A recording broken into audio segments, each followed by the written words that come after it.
Chapter 6. As the Shadows. Jaden sat on a bench between two pillars in front of Meiru's estate, wishing he could see the sun one more time. The Satoro gathering had evolved into reveling, and eventually spilled out into the city. Storytellers and musicians took up residence in front of fountains or in secluded gardens to continue the entertainment among family and friends. It did not help his mood that much of the Droka music, in contrast to their happy, vibrant personalities, was sad in nature. Reed instruments wailed in minor keys, hinting at a longing for things gone, accompanied by drums that rumbled a deep bass, resonating throughout the cavern. Stringed instruments were strummed and picked in a manner that made him think of long-ago kingdoms lost, and ones not so long ago. Though he had pleaded his case for leaving Druania, mostly reiterating the need to rally Crysin's people, Meiru would not listen to reason. Magharine had sided with Jaden on the matter, to his relief, and that did not sit well. The lore-master, who seemed sympathetic at first, had turned to steel when that happened. At that point, the troublesome prince was asked to wait outside while the two worked out their differences in private. That had been hours ago. He was wishing for something to throw. The streets and entryways of Dal Fadar were kept irritatingly clean, with no loose tiles or pebbles to be found anywhere, when Meiru's son, Guan, returned home from the festivities. The young Droka sat next to him, smiling foolishly, an uncorked clay jug held loosely in his hand. The two warriors, their names Jaden had learned were Django, the taller one, and Malfear, lingered casually nearby, appearing to ignore everything that went on around them, though he had a suspicion that was far from the case. "Hello," crooned Guan. His high-pitched, lilting accent was even more pronounced than before, if that was possible. He smelled funny. Jaden eyed the jug suspiciously. "Are you drunk?" "Absolutely," Guan replied, holding the jug out for him to sample. He hesitated only a moment before putting it to his lips to have a pull. The brew had the consistency of runny syrup and tasted like sour plant pulp, but it warmed him nicely inside. His mouth began to pucker. He worked his jaws as he handed the jug back. "What is it?" he asked between smacks. "Rugal Vern, Cactus of Valley." The tipsy boy hiccuped, raising the jug to take another swig. Django suddenly caught his arm and whispered something in Droka Ulfarian. Guan sighed, handing the jug over reluctantly. The boy then rose to his feet, a little unsteady, and wished them all a good night before weaving a path toward the front door. He managed to swing once around a pillar, then nearly fell in a clumsy attempt at a dance step before reaching it. When Guan was safely through the door, Django offered the Rogal Vern to Jaden. "One man's loss is how you say?" The warrior grinned.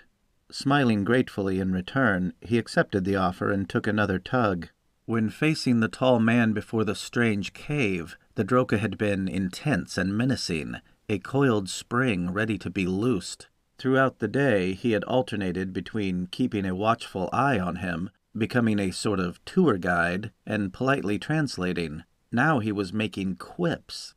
Jaden still had no clue if he was under guard or not. Either the quick-hitting effect of the Roga Ulvern, or simply an urge to be done with the matter, emboldened him to inquire. "Are the two of you still here to guard me, or do you just enjoy my company so much that there is nothing else you would rather be doing?" Django's face instantly became stern, his eyes squinting dangerously. Jaden lowered his head, abashed. Then the warrior's mouth broke into a sudden grin, and it took a few moments to realize that the man was playing with him. Django placed a hand on his shoulder, which he took as a gesture of camaraderie. Still, he could not resist a quick glance at the man's claws, remembering that the Drok Ulfar could quite literally chisel rock with them. He briefly imagined what they could do to his much more malleable flesh. "We are brothers now. Relax. You are of my people." The man's sincerity was a double-edged sword. Jaden longed for such friendship, but would never give up hope of departing Druania. No matter how he looked at it, the underground realm was still a cage. A larger, more beautiful cage with friendlier captors than his previous, but a cage nonetheless. And he would not be caged again. Whether it was a matter of days, weeks, or even years, if he had to sneak or fight his way out, he was leaving. The thought almost made him wish that he did not enjoy the company of his captors so much. Django must have guessed something of his mindset, judging by his sympathetic smile. "You will come to love our people," said the Droka earnestly. "There is much beauty you have not seen." He nodded to give the impression that he was resigned to his fate. It was a lie, but he had no illusions that the Droka would betray his people to help him escape. Django's words triggered a recent memory. "That thing in the cave, that is what you are protecting, isn't it?"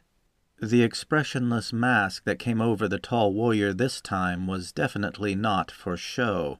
"It is not for me to speak of," he replied quietly, reverting back to a measure of his old stoicism.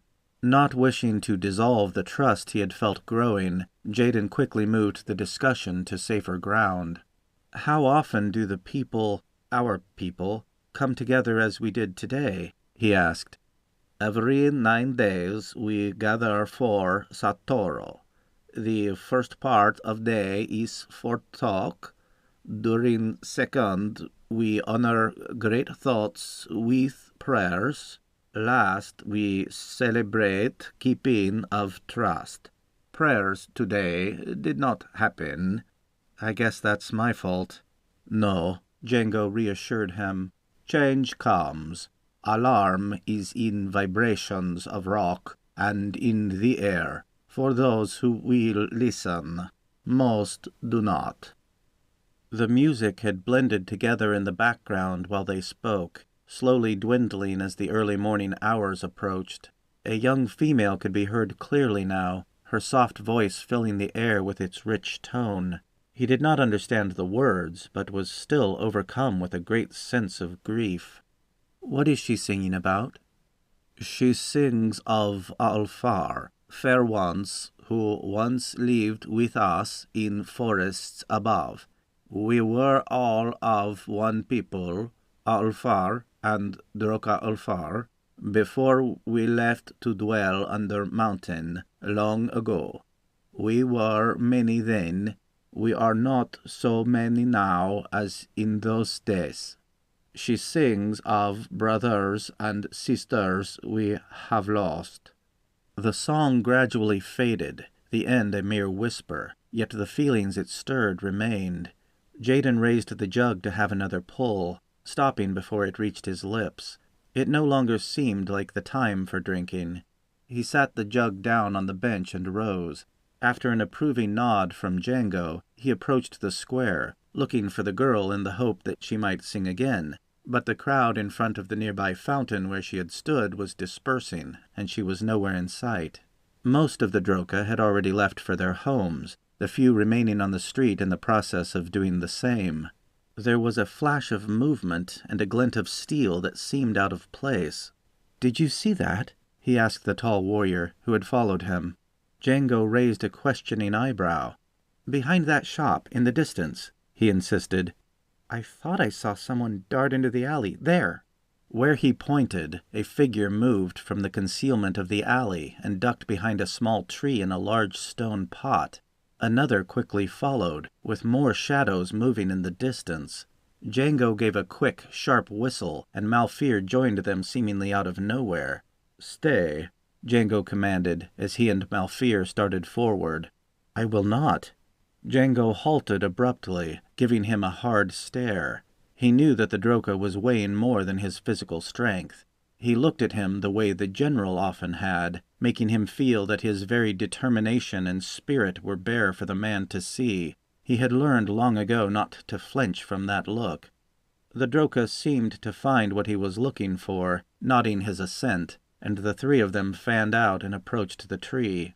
The air was always still in Druania, but now it hung as heavy as lead in the absence of its people. Jaden moved steadily, keeping pace with the long strides of the two warriors. They were almost to the tree when a scream erupted somewhere on the opposite side of the wide street, shattering the stillness. Suddenly, the shadows in the courtyard materialized into men, brown-skinned with cloths over their mouths. Curved swords glowed dully in the moon-like light of the night as they rushed straight for Jaden. The attackers had apparently not anticipated resistance from the Droka, which saved his life. Django and Malfear were like smoke, slashing here, spinning away, slashing again, quickly moving in and out of sword range. Finally, after 5 shapes lay unmoving on the pavestones, a knot of men gathered in a semicircle to address the threat. 3 of them detached from the group and came for Jaden. With the flick of one clawed foot, Django sent a fallen sword skidding across the tiles to him. It flew past. He turned and ran for it, the men directly on his heels. Diving for the hilt, he rolled and came to his feet in one motion, spinning to confront his assailants. The single-edged scimitar felt strange in his hands, top-heavy where it widened near the point. The Crysinian rapiers that he preferred were double-edged and perfectly balanced, equally dangerous when slashing or thrusting. This sword seemed designed more for hacking. He parried the first cut awkwardly and jumped back. His attackers began to circle. Jaden had the advantage of growing up under the tutelage of a warrior straight out of legend. General Carthaginian had often put him against 3 hardened soldiers at once with practice blades. He had on occasion defeated 2 of them, but he had never beaten 3, and the men he had fought then were not really trying to kill him. Feigning a thrust at the middle swordsman, he quickly swung a backhand blow at the man to his right, who blocked it. He knew the strikes would not reach their targets, but he had to put them on their guard. They took a defensive stance, giving him time to balance himself and see all 3 of them at once, as he had been taught. His center of gravity was such that he could move in any direction with ease. He recognized right away that the 2 older men were professionals, the eye contact between them relaying strategy as well as if they had spoke aloud. The younger man on the right was not in tune with the others, his eyes filled with bloodlust. It was obvious he did not consider Jaden a threat, and would just as soon fight him one-on-one. The man was vulnerable. Making a wild feint to the left, he ran straight at the man on the right. Instead of retreating, the man lunged for his midsection. Swatting the telegraphed thrust away, he continued forward and slammed his elbow into the man's nose. The sound of cracking cartilage would have sickened him, if not for the adrenaline pumping through his veins. He took a backhanded swipe at the man as he fell back, cutting deep into his windpipe and causing crimson to spray into the air. 1 down. Turning just in time to beat away a high thrust, he retreated, grunting as his back hit the hard stone of the building behind him. Eckenroy would not have been happy about that. He could hear the admonishment now. Always leave yourself an avenue of retreat, boy. Avoiding a blade is every bit as good as blocking one, and you take that option away when you have no place to go. With that option indeed gone, he faced the 2 remaining swordsmen. One of them aimed a thrust for his leg at the same time the other sliced at his face. He ducked the high blade while parrying the lower, the higher whistling past his head and striking stone, causing a shower of sparks. With his free hand, he punched the attacker to his left in the face, while the man's arm was still ringing from the unexpected contact with the building. It was a glancing blow, but enough to knock the man back. He tried to escape to the side and caught his shin on a low bench. Pain blossomed quickly, washing over him in throbbing waves as he spun away from the bench and hobbled into the street. There were more shapes on the ground before Django and Malfear now, but the pair had been backed into a corner where their quick feet could no longer save them. There was no way for Jaden to help them either, with the 2 men right behind him. Even if he reached them in time, he would likely only be adding to the chaos, so he turned to face his pursuers. They came on confidently, watching him limp with deadly appraisal. Allowing him no time to recover from his unexpected encounter with the bench, they flew straight at him, working together to throw him off balance. He retreated, blocking and dodging thrusts and cuts as he went. They were wearing him down, he realized, and there was nothing he could do about it. His arms were growing heavy, and his parries came later and later. His captivity had not left him in fighting shape. The tip of a blade nicked his hand, and the curved sword flew from his grasp. He stumbled as he tried to leap after it, and went down. The wind tousled his hair as he rolled onto his back, blowing it into his eyes. The swordsmen looked down in triumph, their clothes ruffling in what was now a stiff breeze. A breeze? Something about the wind did not seem right, but the reasoning escaped him as the two blades rose at once to seal his fate. Before they could strike, the pair of swordsmen simply blew away, their bodies flung down the street like rag dolls. The other assailants joined them, making a gruesome collage of bodies as they tumbled away together and came to an audible stop when they met with the solid stone of a building on the opposite side of the square. None of them stirred again. Magharine was standing in the middle of the street. Even in the low evening light of the droka lamps, her penetrating eyes looked as though a green fire was burning deep in their heart. When he looked at her, he could not help but feel the unsettling sensation that he was an infant, staring up at the towering figure of an invincible adult. Django and Malfear were bowing respectfully. Not all of the blood that dripped from them belonged to the men on the ground. Malfear teetered, and Django caught him, holding him upright. The pillars and walls of Dol Fadar came alive with dark forms, as Droka slowly crawled down from their homes to see what the commotion was. Like spiders from a complicated maze of webs, they descended to the ground. Looks of horror turned to shocked cries of disbelief when they saw the aftermath of what had taken place. A man approached Magharine, a small form held gently in his arms. "Mistress," he said, "she is not breathing. Can you—" Magharine caressed the girl's head in her hand. Her eyes were far away now, the fire extinguished. She stared into the distance, as if looking at something that existed only in another time. "I am sorry. You must place her in the Chamber of Tombs." "She is too young, mistress. Surely you can—" "There is nothing I can do." A woman approached hurriedly, a frantic look on her dark face. She screamed. Taking the child from the man, she sat on the cobblestones and wept, rocking back and forth. Blood from a hideous gash in the girl's chest was ruining the woman's white shirt. She looked pleadingly up to Magharine, who shook her head slowly. The woman wailed a long note of anguish. Jaden was able to put a voice to the girl's face. He could imagine her, surrounded by friends, singing a song of sorrow for a nation divided. He would always remember her voice, though he had been too late to see her sing the song in life. A small puddle of red was beginning to form on the street from his injured hand, and he wished silently for a rag of some kind to wipe it with. It did not seem right that blood should stain the streets that these people worked so hard to keep clean. Nothing about the unprovoked attack seemed right, more suited to one of Hysenthr's induced nightmares than the pristine domain of the Droka Ulfar. Magharine whispered something to a young woman, who sprinted off, then approached him. Rising from the ground, he made his own rough bow, spoiled somewhat by a grimace from the throbbing in his bruised shin. "Come with me." She took his bleeding hand in a no-nonsense manner, leading him away from the others. Elevating the wound, she pulled him to a bench next to a bubbling fountain, where she directed him to sit and hold the injured area under a small stream of falling water. She knelt beside a nearby plant, plucking away a long, bulbous purple leaf. Then she skillfully split the edge of the leaf with her fingernail. Taking his hand again, she wrapped it around his wound. She appeared strangely absorbed in the task, as if it was helping to take her mind off other, less pleasant things. Her silence began to gnaw at him, until finally he had to speak. "They were after me. Hysenthr sent them. He is a sorcerer." "It's because of me that the girl died," he thought bitterly. Magharine said nothing. He cleared his throat and continued. "When he saw me today, he seemed afraid.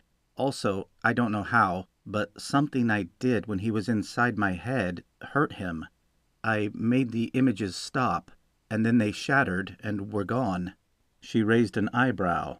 "It is easy to believe that the Lord of Hagmir is a sorcerer, but to break his hold—" "That is what happened. I don't think he can invade my mind like he did before." "Then you have a rare gift, or at least a very strong mind." She paused, eyeing him suspiciously. "Of course, if you are who you say you are, it might be something else entirely." "What do you mean?" "Sorcery is a gift of the jealous ones. Once used, the wielder will never again hear the voices of the great thoughts. It is the darkest form of magic in this world, ensnaring the minds of those who are vulnerable and causing them to see anything the sorcerer desires. It would have no effect on me or another of my order, and some who have access to other forms of magic can break themselves free of its hold. It is almost as if it is not real magic, though it seems frightfully real to anyone caught in its grip." She had deliberately avoided answering the question, he was sure, and he did not want to think what that might mean. If I am who I say I am? She appeared lost in her own thoughts again. He hoped it would make her more amenable to the idea that had been growing in his head. "My lady, if I remain here, more soldiers may come." It was a terrible bargaining chip, but for all he knew it was the truth. "I must leave, for the good of the Droka as much as for Crysin." Magharine pursed her lips. "More will come, though not solely because of you, Prince of Crysin. I have been a fool. I have twisted the voices on the wind to suit what I wanted to believe. Many things now become clear that were once shrouded in the mists of uncertainty." He was perplexed, but listened patiently for the verdict, not wanting to give her any reason to deny him. She surprised him by removing a small, dark pill from the inside of her robe and handing it to him. "You must go now, before Meru comes. He has ways of finding people, but if you take this, you will be as the shadows. None will see you leave. You must gather your people and prepare to fight." He plucked the pill from her palm without question. The look she gave him then was intense, filled with the burden of lifetimes full of knowledge. It may have been his imagination, but he could have sworn that twin fires really did burn behind the emeralds of her eyes. "I made a choice long ago to leave humanity behind and become a caretaker to these innocent people. I fear a day may soon come when they will be forced to associate with the world of men, the world of sultans, high counselors, and kings. Kings like you yourself may soon become. Always remember, would-be king, should you have further dealings with them, that they are under my protection. Remember, Jaden Ryanthorn, that any who gives their location away to the outside world will answer to me. And lastly, remember that what happened to those men today can just as easily happen to a sultan, or a counselor, or a king." The fire seemed to leave her eyes then, and she turned away. "Head for Gaunt Ultress, and continue in a straight line to Grodin's Beard." "Grodin's Beard?" "A constellation. You will know it when you see it." "Thank you, my lady." "You can use the fountain to wash down the pill. You should go now."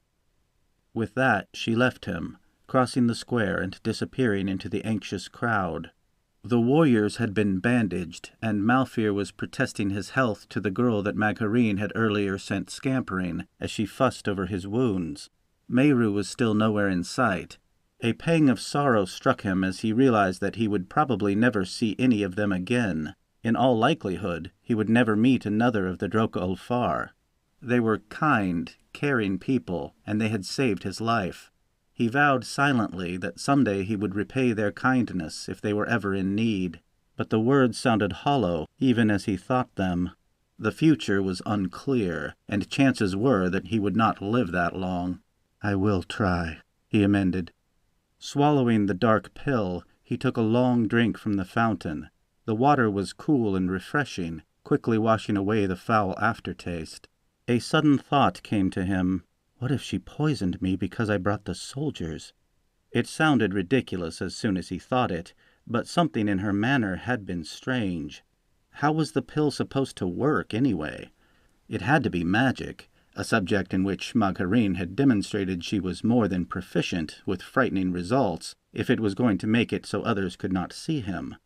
Was he invisible to those around him now? He looked at his hand. It appeared solid enough. Standing, he contemplated whether to approach her for more information or try to slip out of the city. That was when his head began to spin. He sat back down, his vision blurring. Pain erupted in his temples, quickly working its way down to his gut. A burning sensation ran the length of his body and back again. Over and over, the invisible wave crashed back and forth inside him as if something was attempting to burn his skin away from the tissue beneath. He gritted his teeth against the pain, trying not to vomit, and curled up on the bench in a fetal position, his hold on reality slipping. She did poison me! Then, as sudden as it had come, the pain subsided. His head felt light as he sat back up. Everything was the same in Dolfadar, except it all looked pale, like he was seeing it through heavy rain. The people crowded together in the street appeared far away. He was the only thing that had not changed, while the rest of the world had faded.